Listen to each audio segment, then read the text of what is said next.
everybody. It is day 6 of the Stretch It Out Advent Calendar. I'm Hope Savara with Mother Trucker Yoga. We're showing you simple stretches that you can do anytime, anyway, anywhere to feel good again. Today we're talking about ankles. And so if you have some sensitivity in your ankles, whether it's mobility, motility, stability, strength, whatever it is, if it's hard to squat, your heels want to pop up, or when you find that you have to bend down, you really have to push your hips way back. Maybe stairs are an issue, maybe walking downhill is an issue, heck, just walking in general, or you even just have regular old ankle pain, or maybe you don't have any of that. I think you're gonna find that you really like this move and there is something for everybody.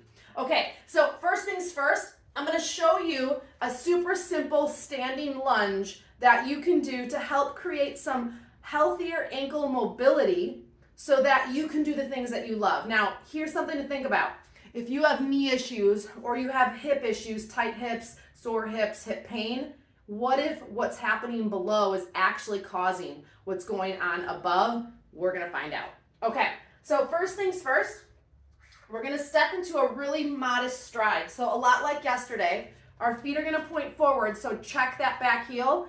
You'll notice I don't have my shoes on, and I want to encourage you, do this with your shoes on, but then also do it with your shoes off, because most of the shoes we wear today have a pitch in the heel. So there's actually kind of a decline from your heel to your toe, which shortens those ankle muscles, or better yet, doesn't require you to lengthen them. And you're not going to get the same out of this as you would with bare feet. So try it both ways. Square the hips. Now I'm going to bend my front knee, and I'm going to lunge as far forward as I can without lifting the heel.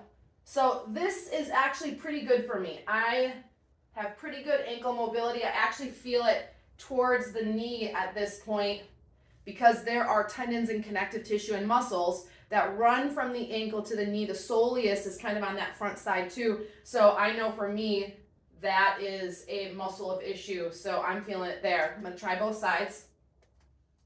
And again, my back heel is also staying lifted. Now, I noticed that back calf getting a good stretch here as well. Again, it's all connected.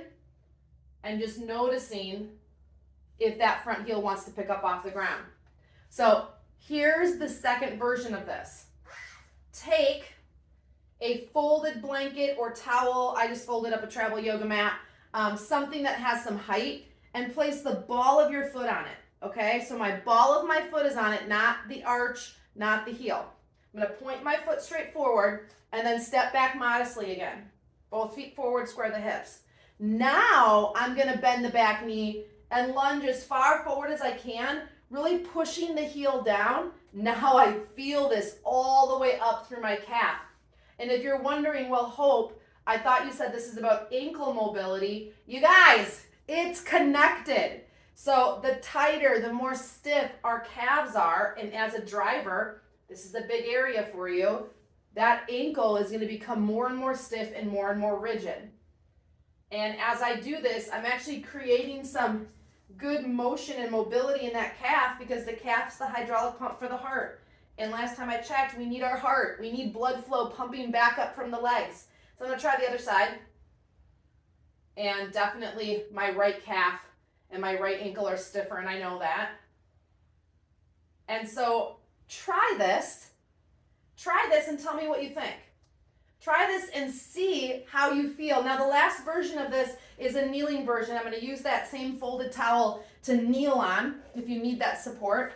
And I'm going to start with a 90-degree angle at my ankle and at my knee and at my hip, and then my back knee is straight under the hip itself. Square it forward, use the stability if you need to. Now I'm going to come forward and see how far I can go without letting that heel lift up off the ground. So this would be, let's call it like phase 3. How far forward can I go and come up and down? Do this about 10 times. I'm feeling a stretch in my groin as well. Remember, it's all connected. And then I can try the same thing on the opposite side. Don't be surprised if one side feels different than the other side. Because we use our body differently every single day, especially if you're driving manual, you're going to notice a dramatic difference right to left. But doing movements like this can help you put your best foot forward, pun intended, and help you get the mobility, the relief, and the freedom that you're looking for. Remember, it's the small, simple changes that lead to the big results in your life so that you can feel better wherever you are, so that you, my friend, can feel good again. Make sure you like this video, share this video out with all your friends and family, and let them know that relief is on the way. Till tomorrow. Peace out.